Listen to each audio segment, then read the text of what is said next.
So, Monday afternoon, been reading Jürgen Moltmann, The Trinity and the Kingdom. I'm about halfway through. And I've reached the chapter where he puts forward his Christian panentheism.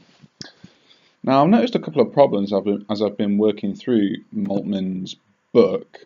Some of those I've noted already.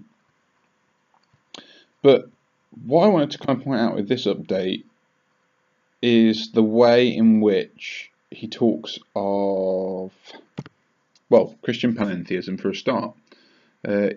He says this: "For it is impossible to conceive of a God who is not a creative God. A non-creative God would be imperfect compared with a God who is eternally creative." Now, remember how Moltmann wants to talk of God in light of salvation history and avoid arguments from natural theology. But again, his view of God as eternally creative, as somehow essentially related to creation, is based on what it means to be love. And his idea of love was based not necessarily on the Bible, but on an argument from perfect being theology. So the idea that God is perfect, and a perfect being would love the other, is kind of what he says. That means God shouldn't be content to live as a self-existent Trinity, but it would be necessary, in order for God to be properly loving, to create.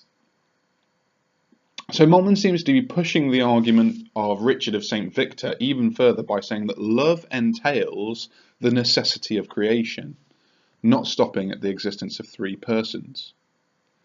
Now, remember what Moltmann said in the quote I just quoted. He says, "For it is impossible to conceive of a God who is not a creative God."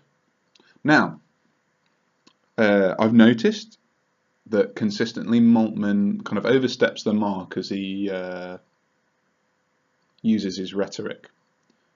And let's just think about that line for a second. It is impossible to conceive of a God who is not a creative God. Notice again it appeals to a kind of Anselmian notion of conceiving of God. But I would have thought that conceiving of a God who does not create isn't difficult. For example, the traditional Christian account of God is of a God who creates, not of necessity of his nature, but in virtue of his free will to create. I.e., this God is a God who existed prior to creation. It's not impossible to conceive of a God who is not a creative God, because the God that Christians have traditionally worshipped has been the God who existed prior to creation. If we somehow make, I guess the fear is that if we make creation essential or necessary to the being of God, we've made God's nature dependent on another, apart from God's self. We've effectively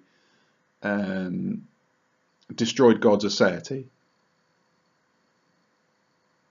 Also, apart from those thoughts, Moltmann argues that the love of God the Father for the Son is the same kind of love which he has for the world. Now, this would follow if he was pushing Richard of St. Victor's argument further. But if God's love of the Son constitutes their unity, as Moltmann seems to suggest with his appeal to perichoresis, then doesn't God's similar love for the world constitute some sort of unity between God and the world, in a way like that prevents us from properly distinguishing the being of God from creation? If the Son is of the same being as the Father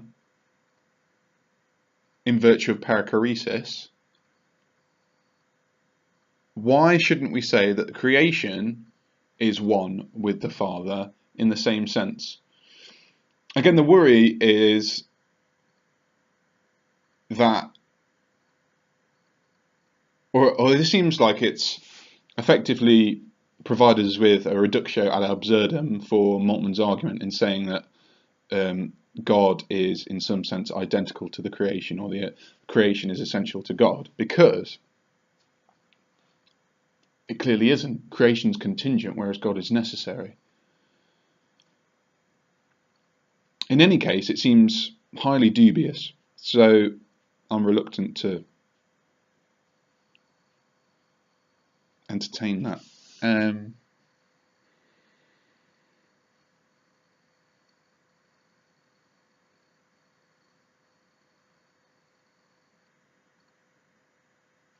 Yeah, that's where my line of thought kind of ends.